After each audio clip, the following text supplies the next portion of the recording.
What happened this year at the Division I NCAA Championship? New challengers arrive as we begin the road to Tokyo for this year's World Championship. And we'll discuss the story that has shaken track and field to its core. You take the throws, and we got the news on this week's Throw Show.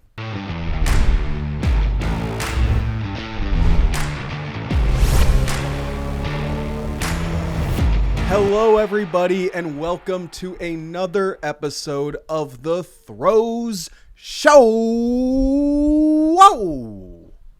Whoa. It's the Throws Show.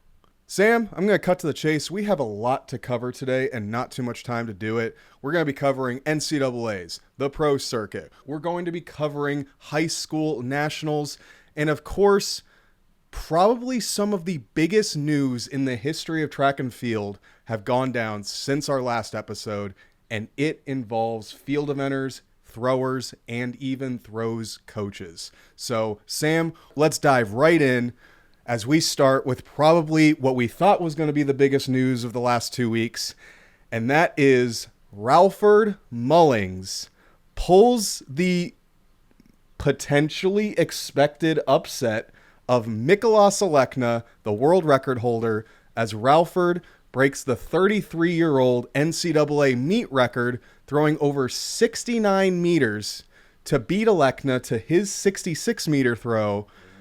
Sam, for the last several months, we watched Alekna break the world record. We watched Alekna have multiple meets over 71 meters.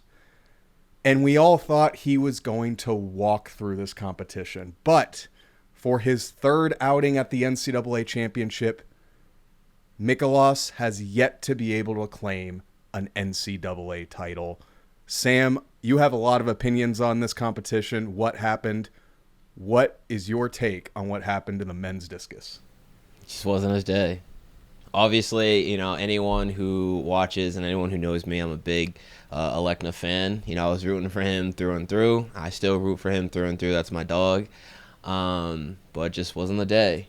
He opened up with the 66-meter toss, but just really couldn't put it together, the remaining throws. And, he left the door open. Yep. And, someone like Ralford, who could take it, did. And, he ended up winning. And then on this last attempt, he broke the record. So, shout out to him. But at the end of the day, Alekna is still my GOAT. He's still the only guy to throw over 75 meters. I watched him break the world record on his first attempt. So, he quote-unquote choked. But at the end of the day, this is still the dude who's one of the greatest throwers. Not just discus, throwers of all time. Dude is 22, making history. And it's just I feel like he's leading the pack for this next generation of just insane talent. Yeah, and we got to throw Ralford in there too. And I Absolutely. think what needs to be remembered about Ralford, especially earlier on this season, this mark is not surprising. No. He threw 69 meters as his opener at Texas Relays. Yeah, no, he's been balling all year. So to set a new personal best, or maybe this is just short of his personal best. His personal best might still be at Ramona because I knew he went 69 meters there last year. But 69 meters at a major championship like the NCAA, when you're going in as the non-favorite, I guess I want to finish out by saying, one, Ralford did an amazing job. His technique is amazing, so much so that we'll actually be putting out a video in the next week or so on his technique and the biomechanics data that we have from Ramona last year that Dr. Christoph Kipp had, and compare that to his throw here to win NCAA, so expect that video soon. But to tie it back to Alekna, how much of this is a mental thing? Or do you think maybe there is a problem with his peak every time he goes in this meet? That's a good question. I don't think so. This dude is the silver medalist at the Olympics. So is this I guess that's what I'm going back to. Is this a mental thing? Is it a mental thing? I don't think so. I just think it wasn't the day. But this has happened 3 times in the past where he has underperformed. I guess, but the consistency is a bit. It has to be mentioned. It's a thing. No, yeah, it is a thing, and it's. I don't know. I personally don't think so, but maybe it is. Maybe, who knows? I think the thing that just kind of makes me a little, ironically, it says it's an upset, is like, it's that I really thought he was going to get the Bowerman this year, the fact that he threw the world record. NCAA does count that as the overall collegiate record, so they had that on the graphics board. And for some of the athletes that have personal bests outside of competing in the college uniform, those do not count as their personal best in the NCAA. The NCAA does count the world record as his personal best and the NCAA collegiate record. So I thought this is going to be the best chance for a thrower to ever get the Bowerman, but knowing that he has not secured the title has me thinking that he's now out of that race, which is unfortunate. Yeah. We want to see our throwers make history and do things that have never been done before. But I think we have to hats off to Ralford. And I think it's going to be exciting to see, now Ralford's kind of lucked out because based off the news that we're going to be covering later on in this episode, the world championships are wide open for him to swoop in and do something because a few of his top compatriots will not be a factor. So we'll be covering that later, but congratulations to Ralford. That was an amazing throw. It was incredible technique. And it has me thinking, this is just the beginning of his career. He's very young. He's only 23, 24.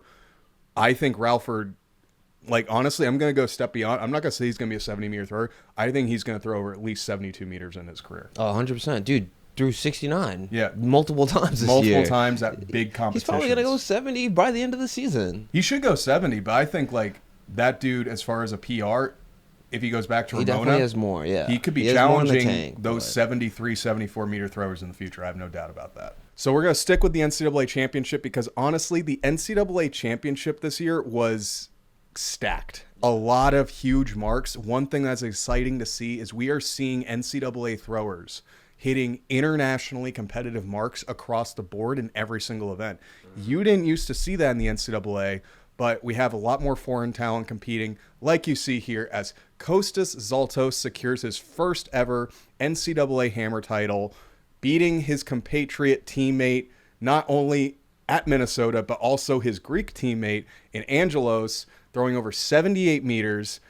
He had this really cool card that he showed up after he secured the 78-meter throw, knowing he won, that basically wrote down every his goals that he wrote down the last year going into this, that he wanted to win the NCAAs this specific year, but also his performances from previous years. Mm-hmm. So to see that long-term development, see the journey pay off, what did you see when you saw Kostas win the title? What's he doing with his technique?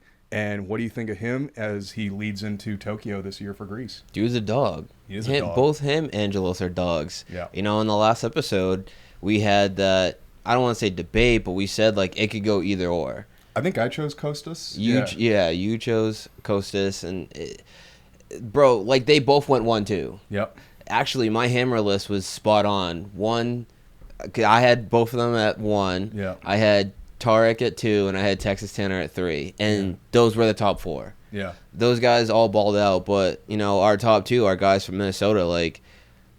They've been doing this all year, and it's no surprise for me that they balled out. No, I absolutely love the posting that Kostas had, where it was he was listing his placements, and it was dude, all of this just led up to me finally doing it and winning an NCAA championship, and I thought that was super dope. Yeah. Kind of hit home, for me, because I kind of had something very similar where it's each stage helped me get to where I want to be, and it's just one of those things where it's never give up, keep trying, and eventually it'll happen. And the crazy thing is 78-meter throws, those are still highly competitive marks on the international stage, to the point where it's dude, on the day a throw like this could medal at the world championships. Yeah. We were seeing 79 barely 80-meter throws is what medals. Obviously, Ethan was a distant first, but besides Ethan, the rest of those medals are very much up for grabs. And I think we're looking at a future world Olympic medalist in Kostas,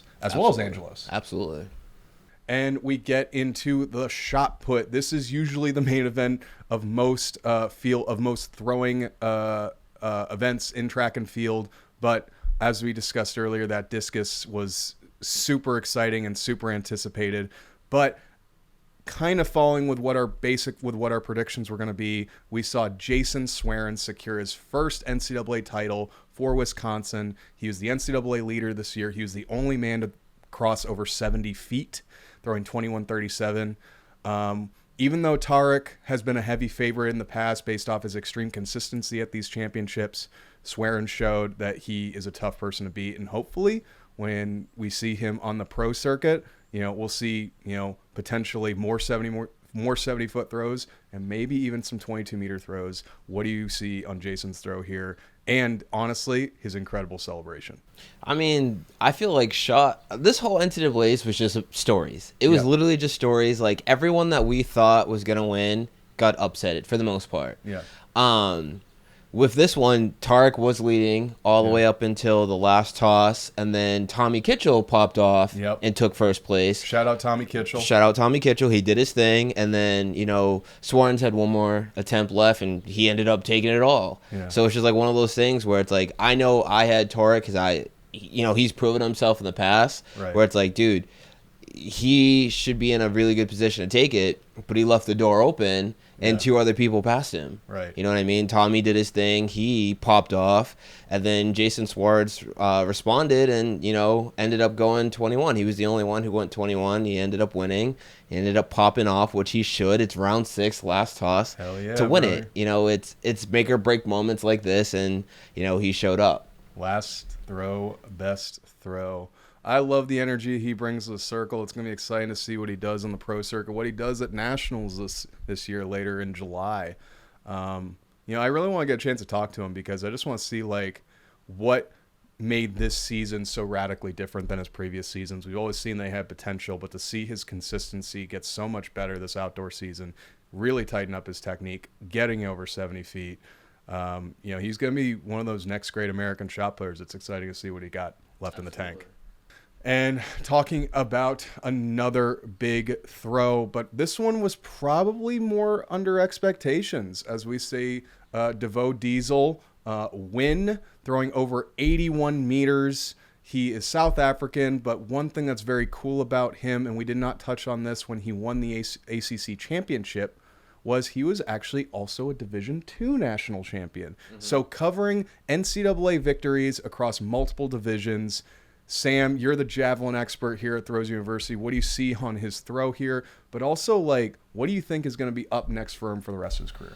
Dude, so he did this on his first attempt. Yeah. He pretty much one and done it. But this is a guy who won the D2 national championship, the first guy to win both a D2 and D1 national championship. Like I said, he did it on his first attempt, and, he was just balling out. Yeah. I feel like, and this is something that, we at Garage trying to talk about, especially with Dane. It's like, really try to smack it on the first 3 throws. Mm-hmm. And, especially if you do it on that first attempt, that sends a message out to everybody else, all your competitors, hey, I want to win this. Yeah. You're going to have to try extremely hard to win this. And this is something that DeVoe did here. He just, he was loose. He was relaxed. He, was able to go through his rhythm and just hit one on his first attempt. Dude, I'll be honest. I love this dude's look. I love the hair. I love the mustache. That dude might be one of the best looking, throwers out there. He really has a good style. One thing I also want to shout out was from Florida. We had an athlete went over 79 meters, a big throw for him. I believe he's, I forget which country he competes for. I'm not sure if it was Cuba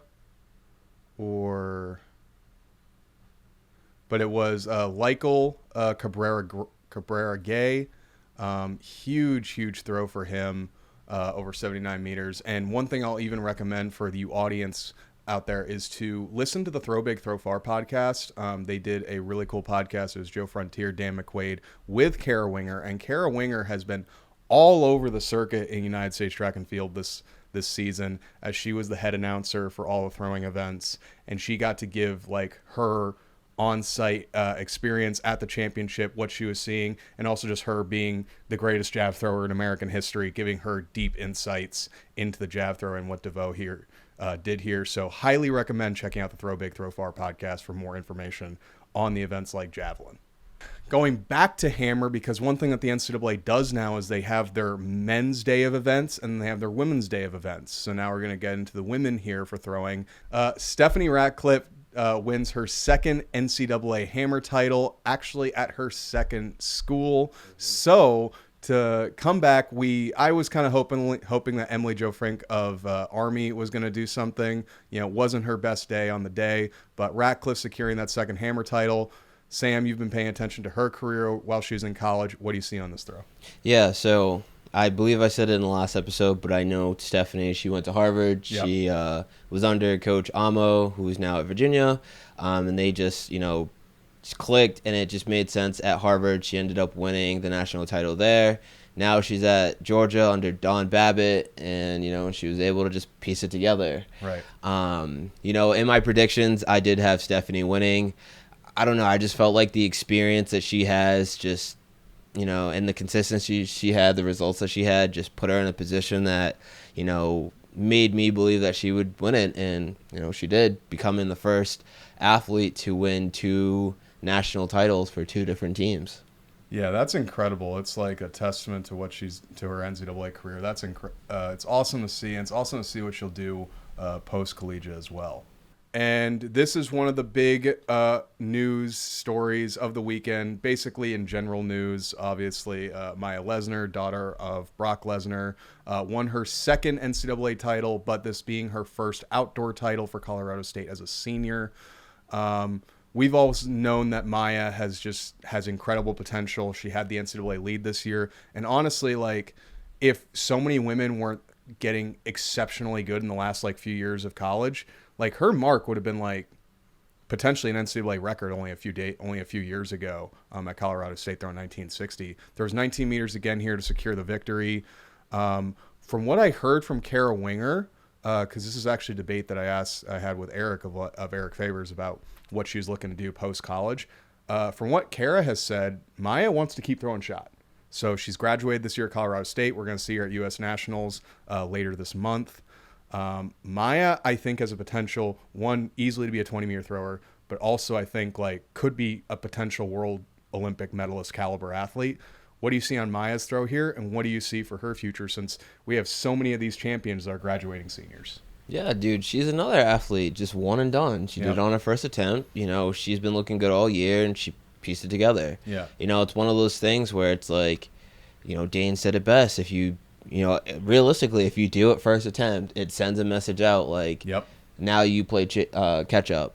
And, that's essentially what this was. She hit it, big early and just, I don't want to say coast, because I felt like she was definitely attacking, but she put a lot of pressure on all of her competitors, and, no one was able to respond. Yeah, and honestly, shout out to Olivia Smith of Illinois. She also got in second place here. And she's had a huge glow up this year in terms of distance. Yeah. So shout out to see someone who was a 16, 17 meter thrower now jumping up all the way to a high 18, 19 meter thrower in only 1 year's time, and proving that now she's also one of the best women in the United States as well. Mm-hmm. What do you see as her prediction, curiosity going to outdoor nationals? Do you think, there is a shot at the world team? We'll have to find out. Yeah? No predictions? I don't know. I just feel like it's stacked on the women's side. Well, Chase is the defending champion, so there are 4 spots. Okay. So it's going to be her. Maggie, which we will be getting into soon, because we want to talk about glow up this season. Maggie's on the comeback train. Jada, yes. I'm trying to think. You have people like Jessica Ramsey. You have people like I'm drawing a blank. I'm drawing a blank right now. Oh, that's good. She competed with us at GS. Darrell's girlfriend. Jessica Woodard. Yeah, Jessica Woodard. Yeah. There are definitely a lot of athletes who I feel like could be very, very competitive. Obviously, Maya is definitely within that bunch. I don't know right now who. What do you think is going to be the distance to get you in that team? Probably like 19 mid. Yeah, I was saying like 1950. Yeah, like 19 mid. It's very competitive. You know, I feel like in all levels of throwing, everyone has, you know, progressed. Yeah. You know what I mean? Like the pros have been killing it. The collegiates have been throwing far. The high school athletes, you know, not as far as those two divisions, but they've been doing their own thing in their respective, you know, realm. And I just feel like it's kind of tough. Like I know we, you know, do predictions all the time, but it's just like the women, like I feel like the women's in all events have just been going crazy this year. Yeah. Well, I think it'd just be cool for her story as she forges her own path, you know, as an athlete to show, like, if she could make Team USA, like, you know, yes, she is Maya Lesnar, known as Brock Lesnar's daughter, but realistically, she's Maya Lesnar, and she could potentially be one of the greatest shot putters in the United States. Yeah, this is her own story. This is her story. This is her story. Leave all that in the past. So going into the women's javelin, like this was one of those events I thought was a toss-up, but a toss-up in the best way possible. There are so many women in the NCAA right now that can throw over 60 meters in javelin. Dude, I remember, and I know I said this on a lot of throw shows, but it's just something to remind yourself of how great the sport is right now in terms of the performances. You might have seen one or two girls at most throw 60 meters. There's like 5 women that have thrown 60 meters this year, and a few women that have thrown over 63 meters. So we see Valentina Barios winning, throwing over 60 meters, a 4-meter personal best. You could not ask for a better place to set a PB. What do you see on Barrios' throw, and what do you think of her upsetting the Georgia Bulldogs? Yeah, no, when I was looking at my list, I think I had her at number 3. I think I had her between 3 and 4, but you know, she dropped a big one on I think it was her last attempt. Yes, she went from 5th to 1st. Yeah, I was about to say. Yep, on the final throw. Final throw, dude. Like she just pieced it together. 4-meter person. 4-meter, yeah. 62 meters.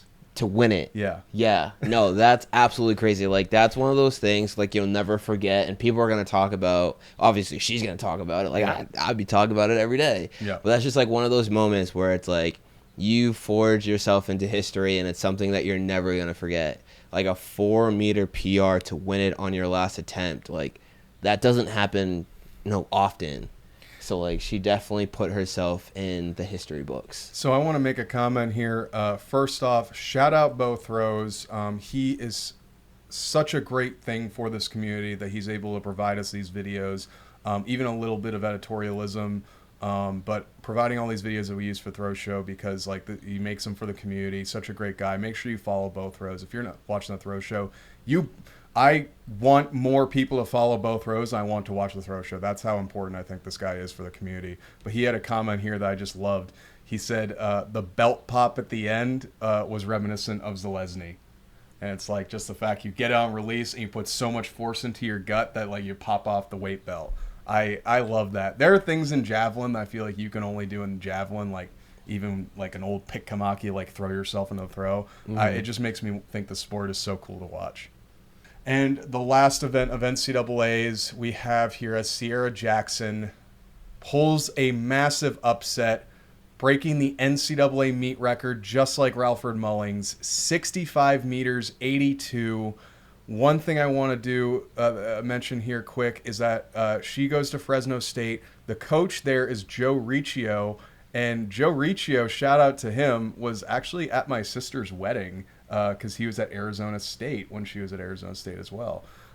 So it's just kind of those weird like connections that you see with people. But 65.82, incredible mark. I know you were expecting Jaden to win, but honestly, this throw, like technique-wise, looks incredible. Flight of the disc, incredible. What's your take on this? Absolutely. So I was talking to one of my buddies this past weekend at New Balance Nationals, and he was telling me he was watching Ciara warm up, and he was saying that she was dropping bombs in warm-ups, and he was like, she's going to win on her first toss. And, you know, the people around him were like, oh, you think so? And he was like, 100%. Yeah. And she did just that. Yeah. First attempt, you know, nice and smooth, cranked it, NCAA record over 65 meters. And I forget, it might have been Paulie. I think Paulie might have interviewed her afterwards, and he was like, what did you feel during the throw? And she was like, I was totally relaxed. Yeah. You know, she was like, I didn't feel anything different. It was just one of those things where I was just trying to get a mark on my first attempt. And, you know, her just getting the mark was, you know, the throw that won it. So it's like one of those things where it's like, when you can stay relaxed, especially in big moments, and just trust your training, trust in your preparation, you know, good things can happen. Yeah. And I think one thing you even note that is this is a deep comp. Alita Van Dalen throwing almost 65 meters, 64.94 to get second. And she was actually my pick to win because I know Alita's been so consistent this season. But also Shelby Frank walked away with a new personal best over 63 meters. So really, really big throws here across the women here at NCAA's. What do you think this means going into nationals now? Because we were talking before, you know, about Erica Beisel. We were talking about Jane Ulrich. We were talking about Veronica Fraley. Of course, Loggy as people to challenge Val. But, and granted, Loggy has an immediate bid because of the her defending Worlds. How do you think this shakes up nationals now?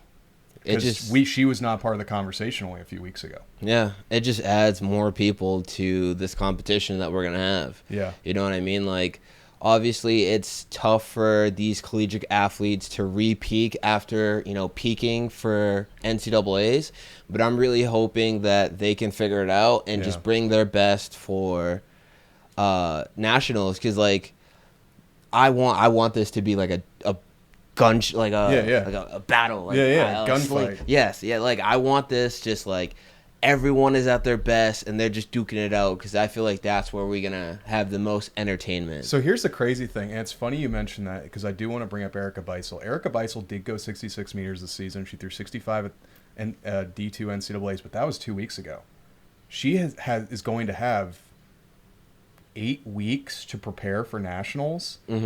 Like, that has me thinking Erica Beisel could be in phenomenal shape. And especially we've seen her do well. She PR'd by 3 meters at trials last year to get 4th. So it's exciting to me because I'm looking at these marks. I'm like, if this lives up to the potential it has, could be seeing 65, 66 meters is going to be what makes the podium to make this team. Yeah. Which is insane.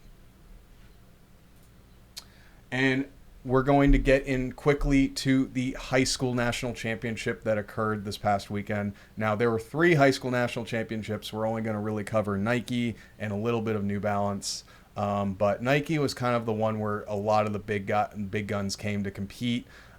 Jackson Cantwell, another national title, 71 feet. Wasn't quite the distance we were maybe hoping for to finish out his high school career. But I do have some interesting news regarding him, though. The University of Miami coach was at the national championship you and I were at over the weekend, which was New Balance in Philadelphia. And basically he said that Jackson is looking to throw shot. So obviously everyone's very clear on that he's a football guy first and, you know, track comes afterwards.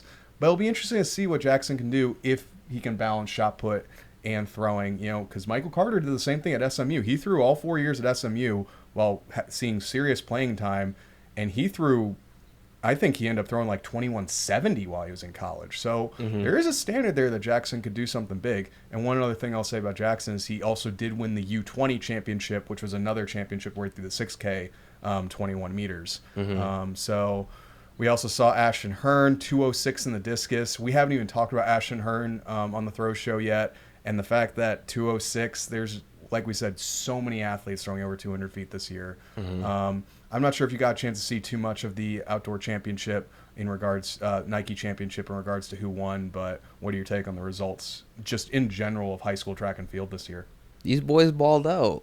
And, you know, we'll get to the girls too, but they all balled out. Like, Jackson, obviously, like, he was the clear favorite, and, you know, I think it's very cool that he's interested in competing or wanting to throw shot in college. But like we said, we all know that he's a football guy, and you know that does take a large commitment. But you know, if he's in a position where he can do both, like, that'd be awesome. You know, Ashton's a big dude. And, you know, I'm glad to see he balled out. Zane and Bryson, like, dude, these are very far throws. You know, especially I believe it was raining over at Nike Nationals too, so for them to do this within, you know, poor conditions, like, these dudes balled out. Absolutely. And then same thing for the girls. You know, Jessica Oji, we've been talking about her, you know, a lot this year. And, This is the second furthest throw I think she's ever had. I think this is her second furthest meet. Has she thrown 54 feet again outside of her 57?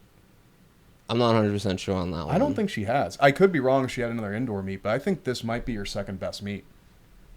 She balled out. Yeah. We got Taylor, Kimberly, Nija, like, they all did their thing. You know what I mean? So yeah, and I believe I unfortunately don't remember the name of this athlete. I believe at New Balance Nationals, the winning mark for girls discus was over 170 feet, breaking that meet record. yeah, So I think, and this is something that you and I spoke about over the weekend when we were watching Nationals. And we've talked about this with other videos that we reacted on Throw Show, is like how good the throwers move now. Like, you just don't see athletes having weird, wonky techniques. They're just trying to figure things out and throwing things. Everyone moves so cleanly now. And also, just I've noticed the body types have changed. We were looking at middle schoolers in the middle school competition, and 3 or 4 of them were over 6'3". yeah, they were big. I definitely feel like with the widespread of information, like, you know, coaches are getting smarter. A lot of coaches are getting, you know, like their CSCS. They're becoming, you know, on that sports performance side. Well, you and I had like 3 or 4 coaches walk up to us on Saturday alone, saying that they learned a lot from the Throws University channel. Yeah, and I feel like just the coaches are evolving. So, like, athletes are getting better coaches. And, you know, there are other sources like Throws University who give out a lot of information for free. And it's like there are a lot of, you know, resources for these athletes to learn from and get better. And, you know, all these athletes are getting insanely good. I mean, look at here. The work that you and Dane have put into Sophia Rivera this year has been incredible. New personal best at New Balance Nationals, 155 feet. You know, she was double state champion for discus and shot put in the state of Pennsylvania. What did this mark mean to you when you saw it? I know you weren't able to be there in person, but to see that she's still growing, hitting a new personal best when it matters at a national championship. Yeah, dude, this is huge. You know, this is a girl who unfortunately fouled out during her indoor states. Yeah. And, you know, that was like devastating for all of us because it's like she has so much potential. And it was like one of those things I remember talking to her and I was like, yo, remember this feeling. It's not going to happen again. Right. And, you know, we got to work all throughout the spring and then came back to states and she won both. And it was just like continuing, you know, that programming, trusting in our training. And now she finished off as an All-American in her first national meet. You know, this is the same girl who couldn't get it done during indoor states, ran it back, got it done, and then did even more. Got it done twice. And, like, she's not the only one. You know, we have Olivia, who is also within the Garage Strength Throws University system, who pieced it together. You know what I mean? New personal best. She threw 40 feet for the first time in her championship. Yeah. Her first championship, her first national championship, she finally broke the 40-foot barrier. She did it twice, too. She did it twice, and now she's a freshman champion. Yeah. You know what I mean? It just goes back to the training system that we have at Garage Strength and Throws University that just, like, you know, shows, like, all the, you know, coaches are getting better. You know, information is getting better. You know, information that's being applied is getting better. And that's one of the things that you at home can be a part of, right? All of this information is here on Throws University. You know, a lot of it is free. If you go on our YouTube channel, there's a lot of information there. But if you want stuff that's more specific to you and your needs and your goals, you know, you can get a custom program. You can get a technique analysis. There are a lot of things that we can do for you so that you can be here and we're talking about your performances. So if you want to level up your throws, head over to throwsuniversity.com, pick up a program, read our blogs, go to the YouTube channel, watch the videos, follow the Instagram channel. There's a lot of information there. And you can check the first link in the description. That'll take us to that'll take you to our program page, so you can choose the program that's right for you. So you can work with Coach Sam Weeks here, Coach of Champions, Coach of All Americans, National champions. National champions. National champions. That could be you. You could be a national champion. We could be talking about you. Yeah, and we have, of course, online training as well as in-person training. So if you are in the Northeast Pennsylvania tri-state area, you can also come down to Garage Strength and train with us in person. But the thing is, we have online program for anyone else in the world. You don't even have to be American. We got your back. And we want to talk about someone who's on the comeback train. I was so excited to see this mark. Maggie Owen comes back after qualifying for the Indoor World Championships in China, where she came off a serious injury where she was not able to walk for several weeks in the fall and late outdoor season. Comes back, has the second best meet of her life, throwing just short of 20 meters, 19 meters 93 in Windsor. I believe Eric Favors, our teammate at Garage Strength, competes for Ireland, also competed at this meet where he had a season's best. 1993 for Maggie. She also backed this up with another meet over 1950. She had a great campaign in Canada over the weekend. I've always loved Maggie's technique. I think she moves super smooth, super good.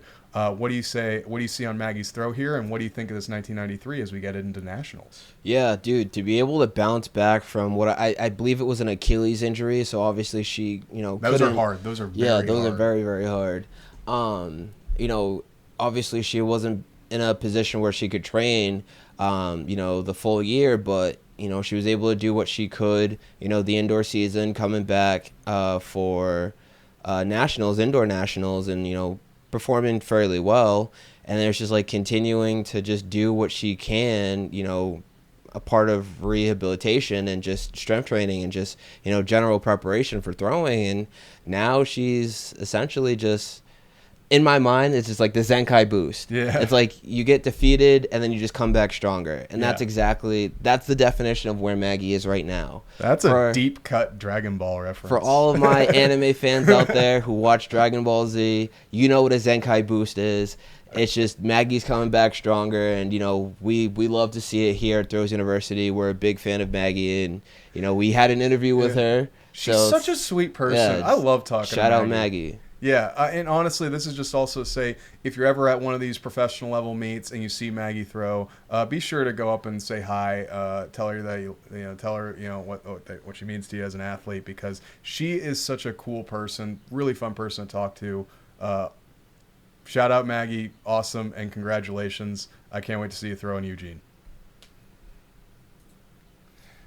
But man, the indoor world champion is still showing that she's still one of the best in the world. She doesn't have the current world leader that's still held by Chase Jackson, but man, she's still proving that she's in good shape. 2035, also in Canada at a separate meet. Sarah Mitten, she set her personal best here at Garage Strength last year.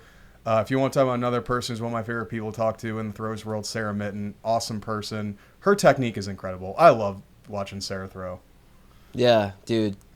Sarah moves, She's going full Beyblade now. She's now doing the Fabry start. Yeah, the start, she moves well. I'll say that. She moves really well, and she just puts everything into the delivery. Obviously, when you think of the throws, the ideal throw, the perfect throw, it's you're smooth out of the back, you have tension in the middle, and you just set it up to just crank at the front. Right. And I feel like Sarah is one of the best to do that. There are plenty of athletes that do it, but the way that Sarah does it is just one of those things where it's just visually pleasing, and it's sick to see in person. Obviously, we got to see her throw her PR at GS. Hopefully she comes back again.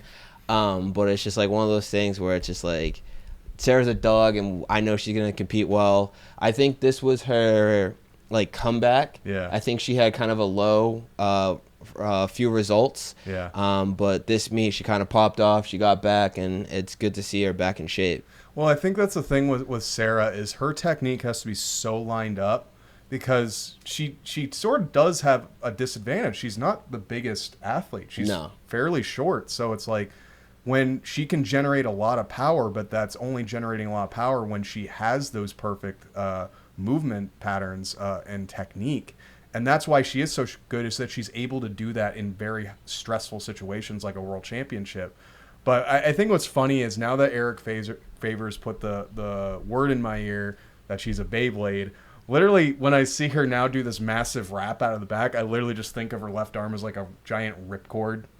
It and like her body is just that extra, the rotation of the top. So I blame Eric for that, but honestly, if we could get that nickname of Beyblade going, I'd feel good about that. And I think she has made every single throw show this outdoor season, and potentially might make every throw show for the rest of this outdoor season. Val Ullman is always someone to make the news, and that is her winning the Paris Diamond League. She's continues to be undefeated, but the special thing about this matchup in particular is it took her until round 6. Mm-hmm. She was in third place going to this. Jaime and Jorinde Van Klinken were ahead of her, but Val is doing Val things. Yeah, no, I wasn't able to watch this competition, but I believe this is the second competition where she came back from, we talked about last competition, top 3, in Rome, but she got ahead, I think round 4, round 5 in that last meet, so she had to. This was like she was in third place on round 6. Yeah, but like these are 2 competitions where she's not the leader of the pack, and she's having to. Have to have a comeback, and it's like making me question. It's like, obviously we know Val is very dominant. She's going to stay dominant, but it's like she can't be in a position where she leaves the door open. Yeah, I agree. We're talking about all of these athletes who are, balling out. I said it earlier. It's like you have to essentially win it on your first 3. And I know Val is a competitor. Like, she's going to give it all, round 6. Like, she's done it several times. But it's like one of those things where... She did it at the Olympics. She did. Yeah. But it's like, you can't leave the door open. So, here's the thing, though. Now, this opens up a new topic of conversation. You are perfect. You are right. She has yet to win a world championship. Yeah. Is it possible that the world championship could be what eludes her as the NCAA title eludes someone like Alekna? Both very similar levels of dominance.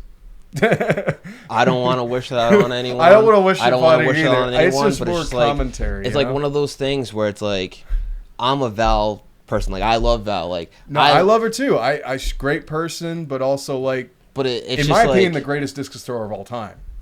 Yes, but it's just like one of those things where it's like, you can't leave the door open. I just want to leave it at that. You can't leave the door open, and it's just like one of those things. I'm sure like her and Zeb, have these conversations where it's like, how can we better prepare to put us in a better position where we don't have to come back? We can, win it, early on and just be in a position where it's like we're battling. Because like a lot of these women are truly balling, and it's like you can't be in a position where you have to crawl back. Like, Val has the ice in her veins. Like she did win it, she did come back, but it's like you don't want to be in that position. And it's just like one of those things where it's like, I hope they figure it out where it's like, boom, because she's the top target. And a lot of people are gonna, try to, push past it, which is good for the sport. It's gonna make it super competitive. It's just like one of those things where it's like, well, it has to be remembered, we're all human, and it's like, but she is showing a bit more chinks in the armor than maybe she'd like to right now. So I think it's interesting to see because, dude, we know athletes like Loggy exist where it's like she could be throwing 61 meters all the way up to round 6 and then throw 70 on that final round. So it's like you do need to hit these big marks early on in her position because there are women out there that could literally pop off a giant throw that completely destroys the competition at any moment. Like she doesn't, like she's not in an Ethan Katzberg situation. She doesn't have she's not a distant first place compared to the rest of the women. She's above them currently with her victories, but they can always come back and snipe her. And speaking of the discus, I wanted to talk about this throw, but also more so this competition in general. This is from what I understand, based off the information I have, the second competition outside of Ramona, Oklahoma, in which 3 athletes broke 70 meters in the same meet. The first meet happened sometime in the 80s. I don't remember the exact meet, but that's what I've been told. It's only happened one other time outside of Ramona 40 years ago. But we saw it again as Matthew Denny, Daniel Stahl, and Christian Shea all threw over 70 meters in Turku to have one of the greatest discus competitions of all time. Matty hits his first 70-meter throw outside of Ramona, which is awesome for him. I think he's one of the greatest technicians of all time. It's really cool to see him hit that 70-meter throw in inarguable conditions, and also just to see. I think the big story here is we've been talking about Che the last few weeks, but Stahl's back. Mm-hmm. And Stahl, in my opinion, has had the greatest discus throw of all time, and that was a 71-meter throw at Budapest at the last World Championships. Mm-hmm. Stahl physically looks great. And not only did he throw 70 meters here, he also followed it up with another 70-meter throw, I think 2-3 days later. So what do you see on Maddie's throw here, 70-52? But also, what do you see? What's your thoughts on the state of men's discus right now? Dude, it's on fire. Yeah. We have 4 guys over 70. No, we have like 6 guys over 70 meters. So Matthew, Daniel, Christian, Mikolas, Sam, Lawrence. Actually, Marcus, technically. Who? Marcus. Oh, yeah. Okay, yes. Technically. Actually, no, there's another thrower here that... honestly, I wanted to talk about, but I forgot where I found the video, and I don't know where to find it now, unfortunately. The athlete from France who threw at Ramona, who threw like 63 meters in like the third competition for Ramona, he also broke 70 meters, I think, yesterday. Oh, really? Yeah, or is either Sunday. He also threw 70 meters. So the men's discus is on fire right now. It's going crazy. Yeah, and I'm looking at it, it's like, dude, we could also see, like, I think there are other athletes, like Ralford could definitely go 70 meters. He's going to go 70, yeah. I think one thing that we haven't talked about since our last show is Roja is officially a discus thrower again. Mm-hmm. He is no longer going for the NFL. So he's also going to be a player. Now, as we get into this, he will not be a player likely in Tokyo, but we're probably going to see close to 10 active 70-meter throwers right now. Yeah, and it's just like one of those things where it's like men's discus is on absolute fire. Now, obviously, like some of these guys did their 70-meter toss at Ramona, or they did it in big wins. Yeah. But you're having guys like Denny, have guys like Che, Alekna, obviously, Stahl, who are doing it consistent, outside of Ramona, which is like huge for the sport. We have 3 of these guys who will most likely be at the World Championship competing, giving us like a preview, and it's like, dude, like it's exciting, and obviously, we talk about Denny and how consistent he is in major moments. Stahl, we already know, like, he already etched his name into greatness. Christian J is going crazy this year, and it's just like Nicholas threw 72 outside of Ramona. He threw 72 at West Regionals. Yeah, like it's gonna go crazy this year.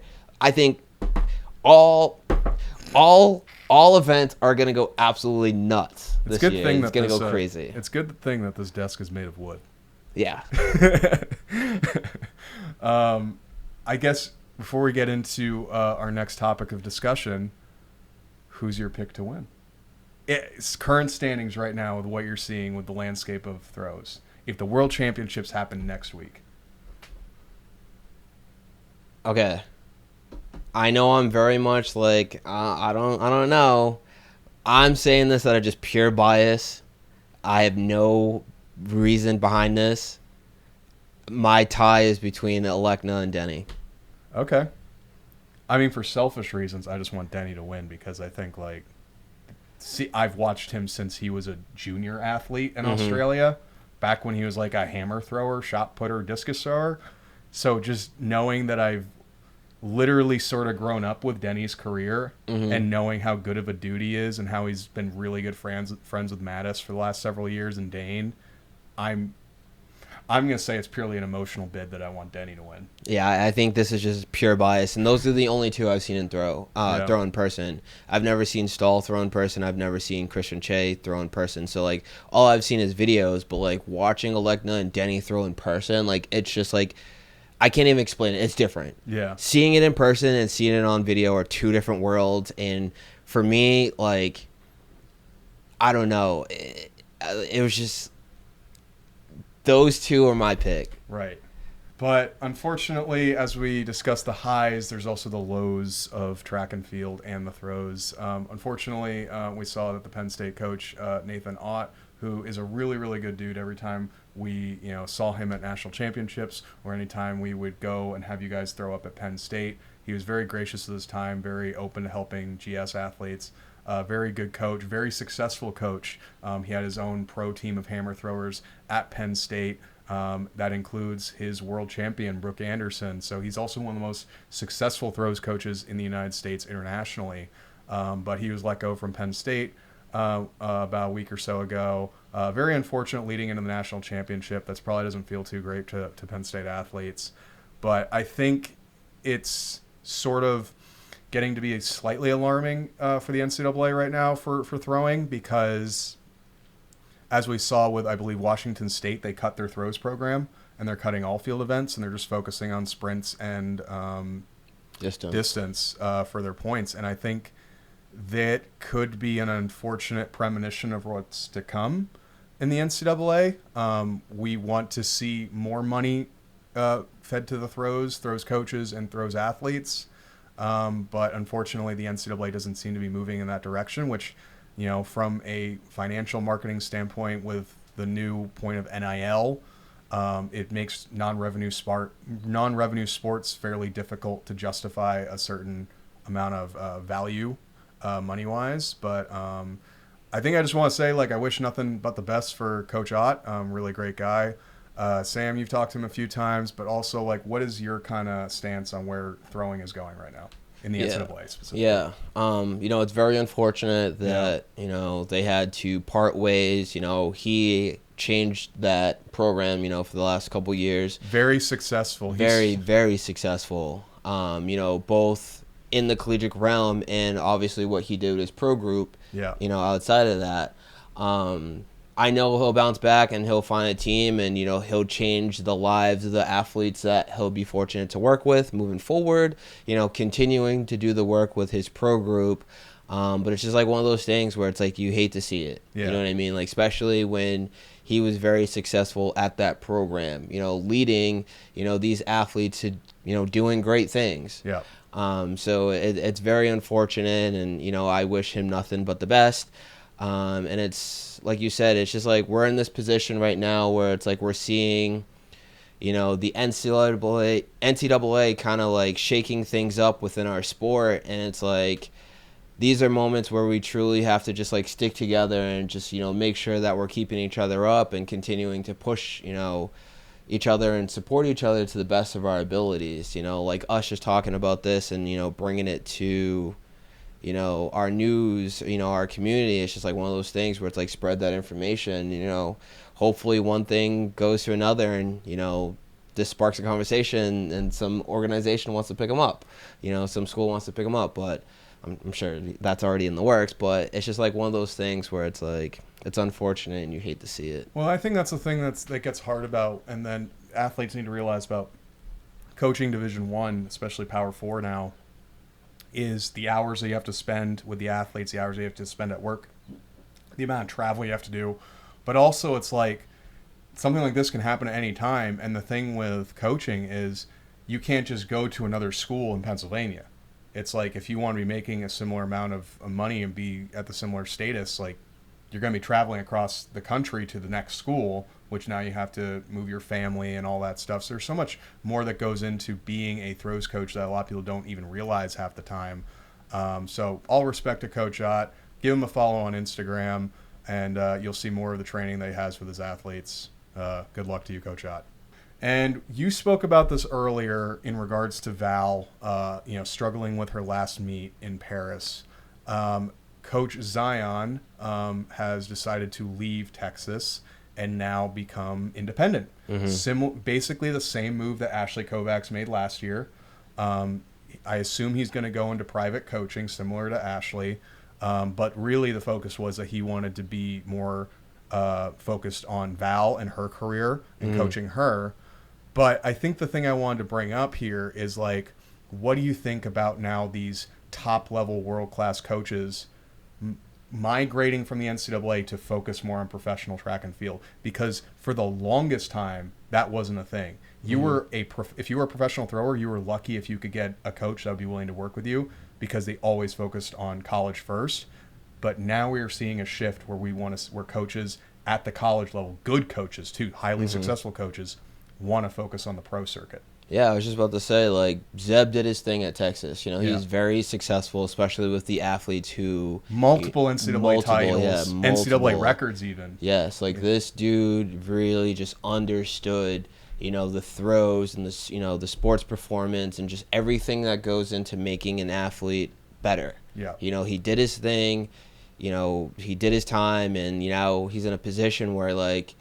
he can move on and, be happy with what he did. Right. Now he can focus on Val, because obviously he had to balance being a collegiate coach while being a professional coach, while, managing all of that. Yeah. So now it's like that workload slowly decreases, and now he can put more of his marbles in that, professional area. Right. Where, they can be in a position where it's like, now that I got this free time, we can truly lock in and just make sure that all of our preparation is ready, especially going into the World Championships, but more importantly, getting ready for this next Olympic cycle. So we saw Ashley pick up Joe Brown at the tail end of the offseason last year. Who do you think would be a good fit for Zeb to work with outside of just Val? That's a good question. I feel like all of the top guys are already claimed. I don't think Marcus... Well, there might be a few athletes. Maybe not. I think there's still some independent athletes out there. I'm drawing a blank on Marcus's coach's name, but he has a coach. Oh, he does? Okay, yeah, he has my a apologies coach. Then. He's been working... I believe it was his old collegiate coach. He's been working with her for a minute. Oh, okay. Yeah. Gotcha. So I'm pretty sure like all of the top dogs have somebody that they're working with. Yeah. And so it could be opened up though for shot put, like when guys graduate though. Yeah. I think it could be coming up to who's graduating college and who isn't able to maintain that college coach that they had. Yeah. It's gonna be interesting because honestly, part of me likes the idea of the sport because I think there needs to be more of a focus, less on college, because I always felt like for the longest time that there was maybe some gatekeeping going on with college coaches. And I think now with the current state of NIL and the fact that might not be the final destination as a coach, I think, Zeb, Ashley, but also I'm just going to take it back to what Dane has done with Garage Strength and Throws University, is showing that you can be a throws coach, have a good living, and focus on professional track and field and be separate from college track. So I think while there is the benefit to things being more freeing, you also need to take it on yourself, though, to do what you can to offset that now cost of living, because I don't know how much working with Val is going to make for you as a coach, but usually that's when you start creating a team. And I think what's cool about that is I think that's something that distance and sprinting has had for a long time, is like these individual professional training groups. Mm-hmm. Garage Strength, to my knowledge, is really the only one that I know of that is like has maintained a consistent professional training group that has lasted longer than 2 to 3 years. So I'd like to see another group pop up that has the same staying power as Garage Strength. Mm-hmm. And to kind of follow that up, we're going to stay with coaches. As one great coach leaves Texas, another great coach immediately takes his place.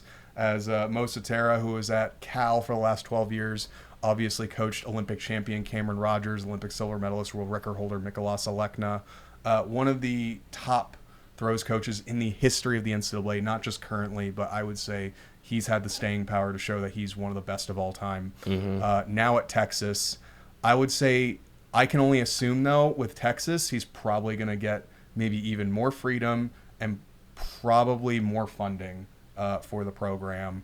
What do you think of Mo's legacy at Cal, and what do you think that he could do even more at Texas? Dude, he's one of the greatest. Yeah. Like, he has produced, obviously, Cameron, he's, part of Miklas's, development, but, like, all of the other athletes that he's had at Cal, Yeah. bro, they, like, if you look up their statistics, they've all gone crazy. Like, they've all done multiple great All-Americans and multiple different bro, events. like, I think every event he's coached All-Americans at Cal. yeah, bro. So, like, he is one of the best collegiate coaches, and now he's going to a very strong program that has very good athletes. Yeah. So it's just gonna, elevate that team just even further. And, this was a very smart pickup on Texas's behalf. Yeah.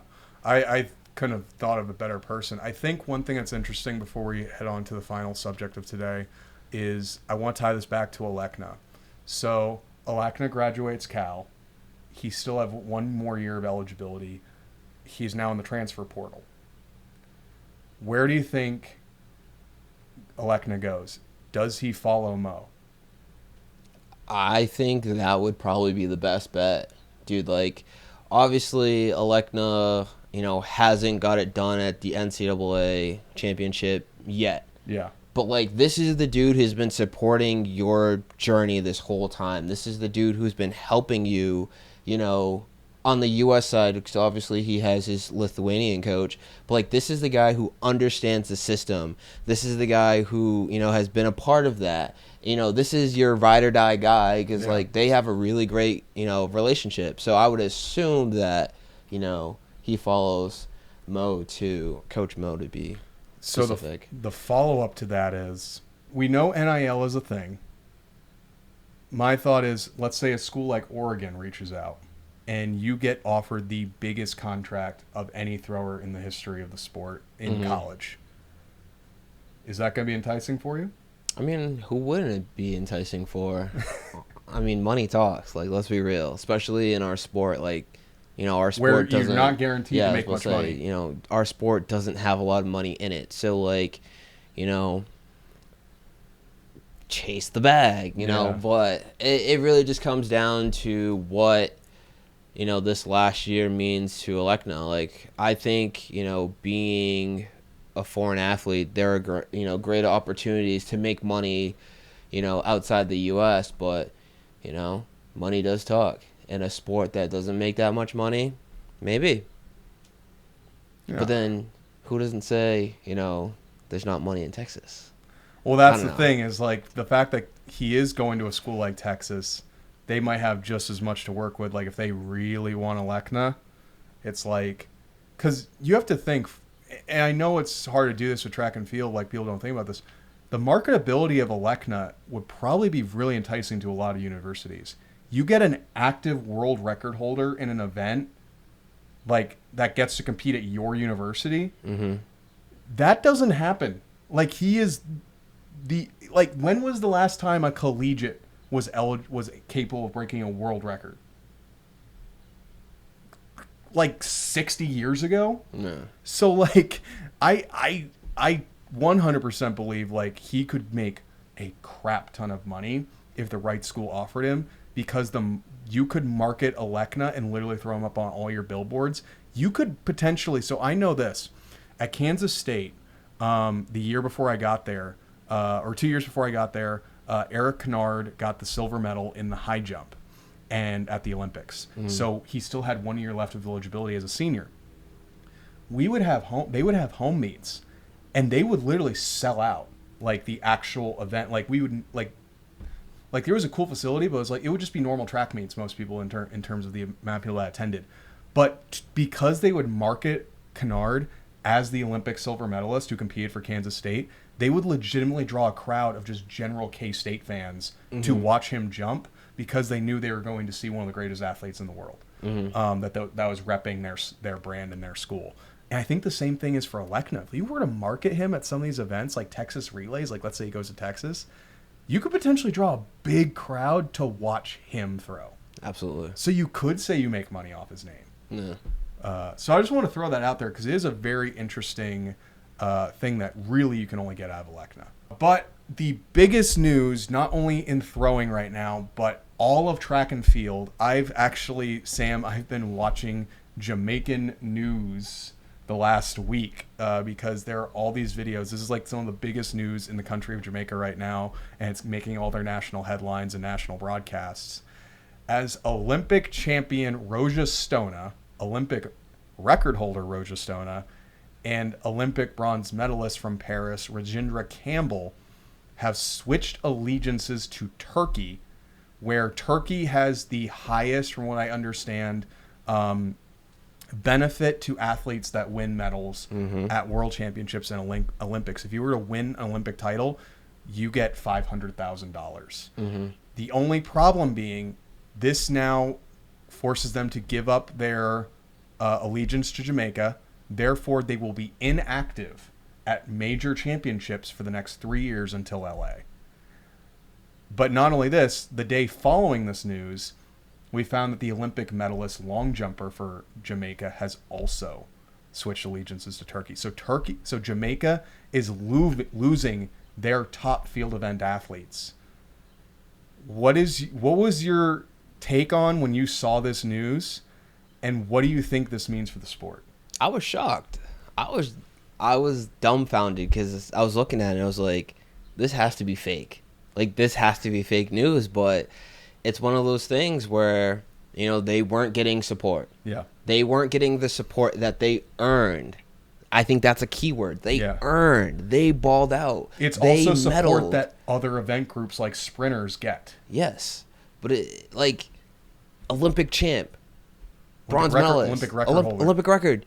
That's never happened. Not only that, the field eventers were the only medalists. Yes, they were the Paris. only ones, and it's never happened. And we're not Jamaica's not supporting them to the level that they would, sprint. Yeah, it's disheartening, and it stinks. Yeah, I'm sure these guys want to represent their country, but they're not getting funded. It's hard to be in this sport at that level and not make money. Rajendra is a consistent 22-meter thrower, and he said he had to work 2 jobs while throwing just to make ends meet because Jamaica gave him no funding. Yeah, that's tough, and Jamaica is already a hard place to live in to begin with something like throwing and facilities. Their facilities aren't that great. Yeah. So it's like when you have poor facilities, you're working multiple jobs, and, unfortunately the sponsorship revenue for athletes is not that great to begin with, and to know that your athletics federation, who you do know has the money because they spent it on other athletes,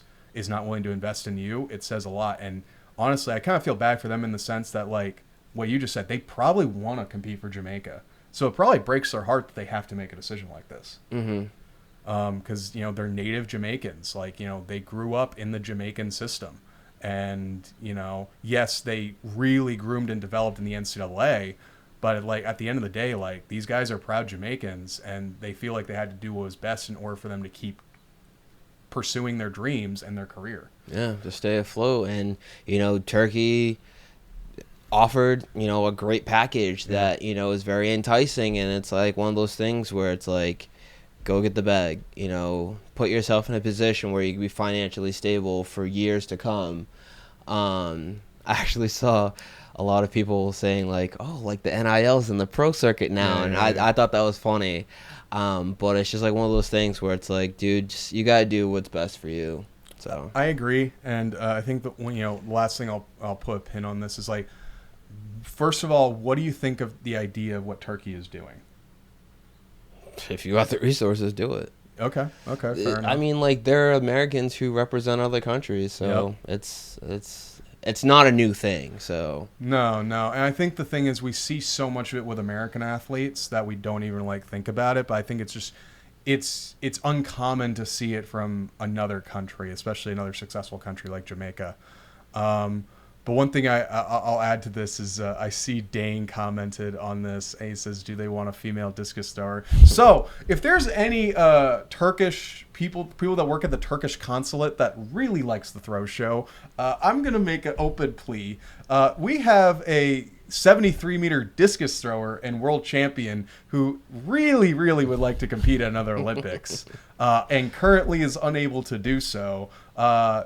She's won multiple Diamond Leagues. She's been the most consistent competitor to Val Allman, so she's very consistent at potentially getting a medal. There's my pitch. So if you're from Turkey and you would know anyone who has any authority there, please contact us, because we'd really like Jaime Perez to compete at another Olympics. Yeah. Let's get that going. This is my knock on wood kind of thing. This is, we want to see her do well. But honestly, best of luck to Roja and Rajendra. They seem like really, really good guys, really solid dudes. And dude, they're elite, and it's exciting to see what will be in the next few years. But it just kind of sucks that we're not going to see him at a world championship the next few years. We're not going to see Roja. We're not going to see Alekna try to get his win back from Roja for at least until LA, which, might create even more build-up for it. But at the same time, it's like I kind of want to see Roja in that environment again. Yeah. So as a fan, it is what it is. I assume they're going to be back in the Diamond Leagues. We have talked about Rajendra previously on the show. He threw at Hala earlier this year. So we know Rajendra is at least active. I don't know where Roja's at in terms of what he's doing. I think he threw earlier this year. I could be wrong, but I think he's thrown 66 meters already. So we know he's in still pretty good shape. And best of luck to you guys. And honestly, if you want to improve your luck as a thrower, you want to make your dreams come true, you want to do whatever you possibly can to put yourself in the best position possible to throw the farthest distances possible. We spoke about earlier on this show. Make sure you head out to the link down below to throwsuniversity.com to get yourself a custom strength program from Coach Sam Weeks here, trainer of champions, trainer of All-Americans, trainer of national champions, so you guys can drop some bombs. Peace. So we're just going to get right into it. We're covering NCAAs. Hey, yo. Stupid. Oh, shoot. Okay. It's going to be a great laugh for you when you're editing this. Oh, God.